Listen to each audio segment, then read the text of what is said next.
जैसा कि आप सभी को मालूम है कि हम केस बुक का पढ़ रहे हैं चैप्टर। आज के इस चैप्टर में जो नया पढ़ने वाले हैं वो है डबल कॉलम केस बुक। तो है अपनी जगह, लेकिन डबल कॉलम केस बुक में पिछले जो क्वेश्चन थे उसमें हमने पढ़ा था केस और बैंक के कॉलम, लेकिन आज के इस नए क्वेश्चन में हम पढ़ेंगे केस और डिस्काउंट का कॉलम। कहते हैं इसको भी डबल कॉलम केस बुक ही है, लेकिन कॉलम दूसरे होते हैं। तो पहला कॉलम इसका होता है डिस्काउंट का और दूसरा कॉलम होता है केस का कॉलम। तो आइए हम हमारे क्वेश्चन पर चलते हैं। सबसे पहले हम पढ़ते हैं हमारा question. Double column cash book है with cash and discount column, में मैंने आपको पहले ही बता दिया। निम्नलिखित लेन देनों से रोकड़ एवं बट्टा स्तंभ वाली केस और डिस्काउंट कॉलम वाली केस बुक बनाइए, वही लिखिए तथा शेष निकालें। 2016 की बात है ये। जनवरी 1 राम प्रसाद ने रोकड़ राशि से व्यवसाय प्रारंभ किया। कितने से? 6000 से। Ram Prasad started business with cash ₹6000। फिर जनवरी 4 को नगद माल खरीदा, बॉट गुड्स फॉर कैश ₹3900। जनवरी 8 नगद माल बेचा, सोल्ड गुड्स फॉर कैश ₹150। अमर से प्राप्त हुए, रिसीव्ड फ्रॉम अमर 380, और उसको डिस्काउंट दिया अमर को, डिस्काउंट अराउंड ₹20। राम को अदा किए, जनवरी 15 राम को अदा किए, पेड टू राम ₹240, और उससे बट्टा प्राप्त किया। किससे? राम से बट्टा प्राप्त किया है, रिसीव डिस्काउंट फ्रॉम हिम ₹10। जनवरी 20 कार्यालय के लिए फर्नीचर खरीदा, बॉट फर्नीचर फॉर ऑफिस ₹100, ₹100 का फर्नीचर खरीदा कार्यालय के लिए। मदन को नगद माल बेचा, सोल्ड गुड्स टू मदन 375। लेखन सामग्री के लिए अदा किए, पेड फॉर स्टेशनरी ₹40। मजदूरी अदा की, पेड वेजेस ₹50, और किराया चुकाया ₹30। आंसर हमारा 2545। और डिस्काउंट वाला जो कॉलम है उसका डेबिट साइड जो है, डेबिट और क्रेडिट साइड आप जानते हैं, डेबिट साइड का टोटल 20 और क्रेडिट साइड का 10। तो आइए हम चलते हैं क्वेश्चन को सॉल्व करने की तरफ। अभी हमारा क्वेश्चन है, ठीक, ये क्वेश्चन है। उम्मीद कर रहा हूं कि आपको स्पष्ट दिखाई दे रहा होगा। तो इस क्वेश्चन में सबसे पहले 2016 की बात है। तो हमारे इस कॉलम में ये डेबिट साइड होता है,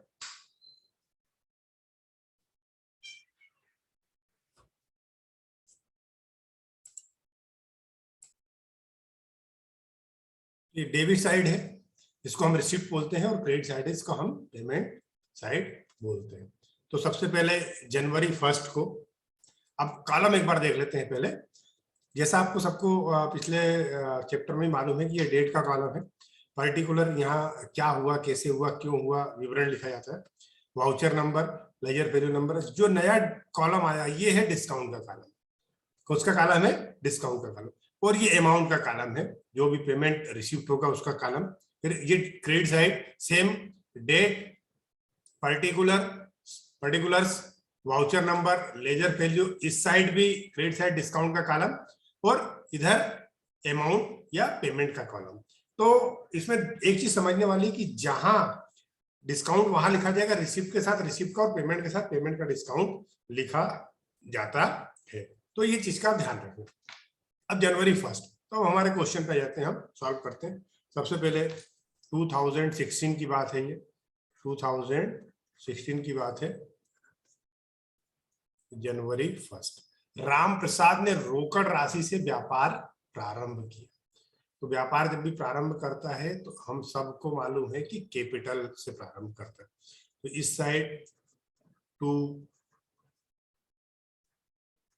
कैपिटल अकाउंट, कितने से व्यापार प्रारंभ किया? 6000। तो इसके सामने 6000। जनवरी 4 नगद माल खरीदा। नगद माल खरीदा कितने का? 3900 का। तो नगद माल खरीदने का मतलब है कि हमारे पास से पेमेंट गया। नगद माल खरीदने का मतलब है पेमेंट गया। जनरल एंट्री के हिसाब से देखें तो क्या होगा जनरल एंट्री के हिसाब से? भाई पेमेंट गया, नगद माल खरीदा, तो परचेस हुआ, ठीक है। तो purchase account debit to cash account. तो पेमेंट साइड आएगा बाय परचेस अकाउंट। क्या आ जाएगा? बाय परचेस अकाउंट, ठीक है। जनवरी 4 क्या हो जाएगा, बाय परचेसेस अकाउंट।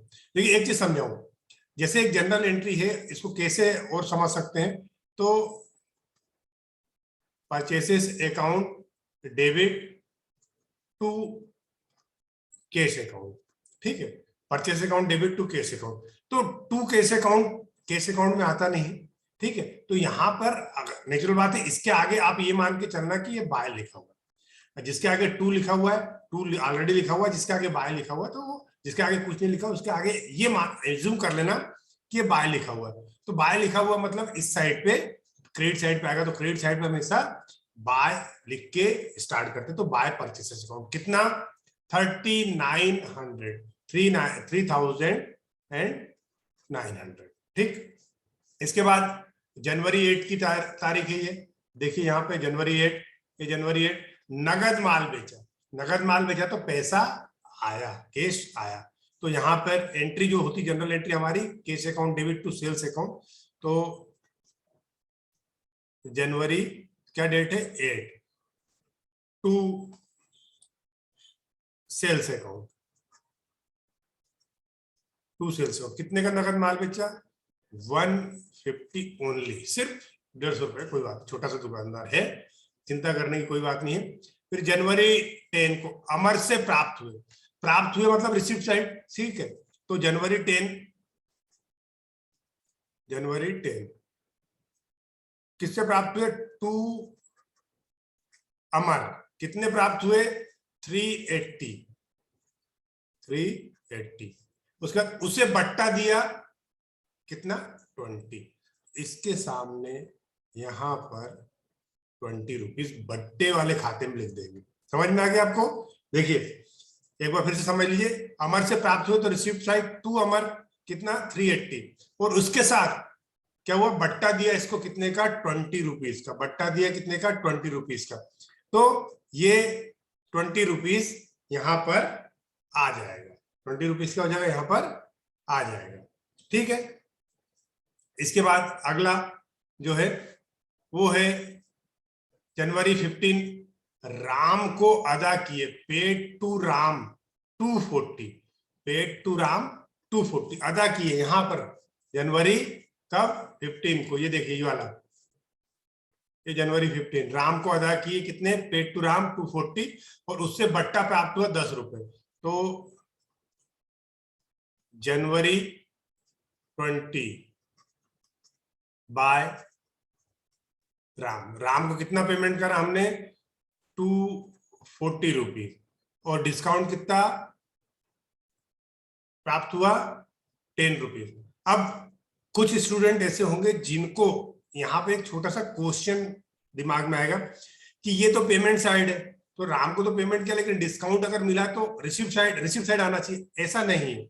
क्या है, अगर पेमेंट किया है तो उसके साथ मर्ज होकर उसके साथ उसी के सामने डिस्काउंट लिखा जाता है, ताकि यहाँ जब हम क्वेश्चन या जब व्यापारी बाद में अपनी केस बुक उठाकर देखे तो उसको समझ में आना चाहिए कि राम का जो हिसाब किताब था वो 250 रुपीज के था, 250 रुपए का था, लेकिन केस उससे मिला है, केस उसको पेमेंट किया है 240 रुपए 240 रुपीज, और उसको डिस्काउंट मिला है क्या बोलते हैं 10 रुपीज, तो उसका 250 का हिसाब किताब क्लियर हो गया है। आगे बात समझ में आपको, इसलिए यहां आएगा और डिस्काउंट इसके साथ का डिस्काउंट यहां आएगा, ये चीज का ध्यान रखना। अगर कंफ्यूजन है दिमाग में तो इसको दूर कर लेना, नहीं तो कई बार क्या होता है कि हम सोचते हैं कि यहाँ तो हमको डिस्काउंट मिला, पेमेंट करा हमने, ठीक है, यहाँ पेमेंट करा डिस्काउंट मिला तो रिसिप्ट साइड लिख दो, यहाँ पे लिख दो, नहीं ये गलत हो जाएगा।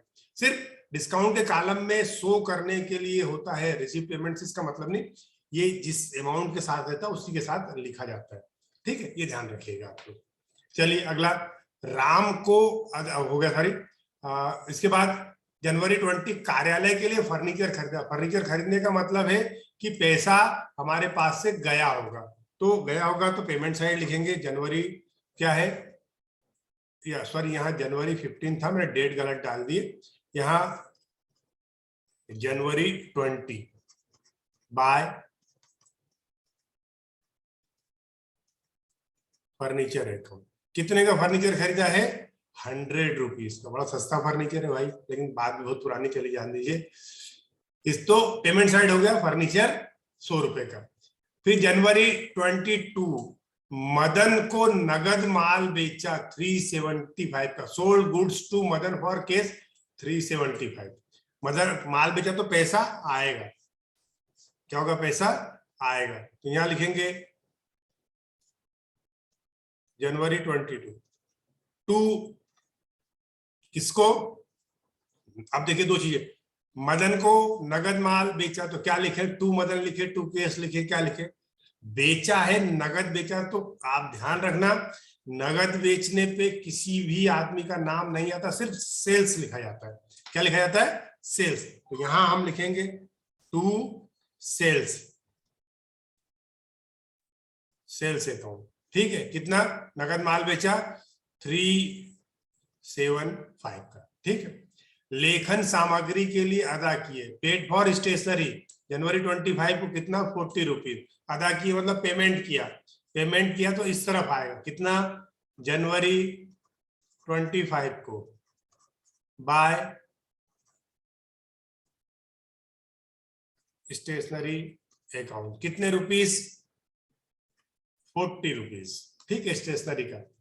मजदूरी अदा की, जनवरी 27 को मजदूरी अदा की, पेमेंट कितना, 50 रुपीज। तो पेमेंट साइड ही आएगा, इस साइड ही आएगा। कब, जनवरी 27 को by wages account, by wages account कितना, 50 रुपीज, ये 50 रुपीज। फिर जनवरी 13 को किराया चुका है, पेड रेंट 30 रुपीज। तो जनवरी 31 को बाय रेंट अकाउंट, कितना, 30 रुपीज, हो गया। अब इसका टोटल लगा लेते दोनों साइड का। तो दोनों साइड के टोटल के लिए हमको क्या करना पड़ेगा, यहां पर एक लाइन खींचिए, ठीक, और यहां पर भी एक लाइन खींच दिए, ठीक। अब इसका तो टोटल 20 रुपीज डेबिट साइड का, और इसका टोटल 10 रुपीज क्रेडिट साइड का। अब मैंने पहले ही बता दिया है कि जब मामला सिर्फ केस बुक का हो, केस कॉलम का, तो हमेशा डेबिट साइड का टोटल पहले लगाते हैं। तो इसका टोटल लगाएंगे तो ये है, टोटल में लगा चुका हूं इसका 6000 प्लस 150 प्लस 380 प्लस 375। इसका जो टोटल आएगा वो आएगा 6905, 6905। और इसका टोटल जो आएगा कितना, 3900 plus 240 plus 100 plus 40 plus 50 plus 30। इसका जो टोटल आएगा ये आएगा आपका 4360, ठीक है। इसका अब इधर लिखेंगे 6905, इसको माइनस कर देंगे, इसमें से 5, और यहां बचेगा 4, यहां बचेगा 5, और यहां बचेगा 2, 2545। ये बैलेंस आ गया 2545, टोटल 6905। यहां जनवरी 31 by balance BD, by balance sorry CD, by balance CD कितना, 2545। इस बैलेंस को हमको कैरी ब्रॉड फॉरवर्ड करना है, कब, फरवरी 1 को, टू बैलेंस बीडी, कितना, 2545। चलिए हमारे एक बार आंसर देख लेते हैं। ये देखिए आंसर, ठीक है, 2545 डेबिट साइड का, डिस्काउंट के कॉलम का 20 और क्रेडिट साइड का 10 रुपीज।